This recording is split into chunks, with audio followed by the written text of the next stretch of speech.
Good luck. Yeah. So the first time we were up, we were free to roam the flight deck.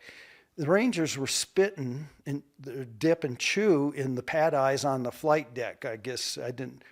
And so the first time we did flight operations, we had to do a FOD walk. So we had to get all up on the flight deck and clear the flight deck of foreign object damage. Yep. And you have to check the pad eyes because that's a recess area where nuts and bolts and things can go. Yeah. And they're full of tobacco spit. And boy, the ship was not happy with that. No, I bet not. So I said, okay, we can't have the Rangers stop dipping and chewing. And so we got a place on the ship back in the rear of the ship, sponson number 6. I remember they could dip and chew to their heart's content. But I was always against that policy of allowing Rangers to use nicotine, dip and chew in Ranger school.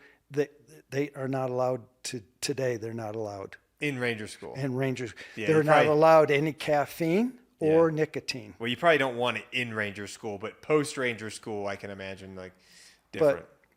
But they got so many of those young soldiers addicted to tobacco in dipping and chewing. Yeah. And Well, I mean, it helps people stay awake on post and stuff yeah, like it that. did. They allowed them to do that. And, Yeah. But anyway, so there was a few fights that broke out between the Rangers and some of the staff in the different galleys. Oh yeah, I'm sure. Being on a ship for 44 days, you're gonna get in fights there was with a each few other. fight. Whenever my phone rang, it was never good news. I always Oh, got no. bad news. That's unfortunate. That some problem I had to solve. But I got really good with the captain of the ship. We would take walks on the flight deck and talk. We would eat. I would eat together with the captain.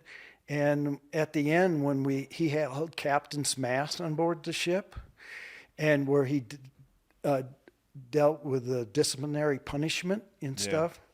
And so I got to sit on the captain's mast. And they still did put people in the brig and bread and water back then. Yeah. They don't do that today. They did it up until like only a few years ago. Yeah. Like they only stopped doing that a few years ago. So it's been pretty recent that they stopped. So, like this one sailor had a DUI prior to deployment. Yeah. So he had to dealt out punishment. So I sat on. It was really interesting sitting on the Navy, like disciplinary board. Yeah. Well, it's very different customs and courtesies and traditions than the Army. In JSOC, I even sat on a Navy promotion board. So there you go. Yeah, but it's all interesting. And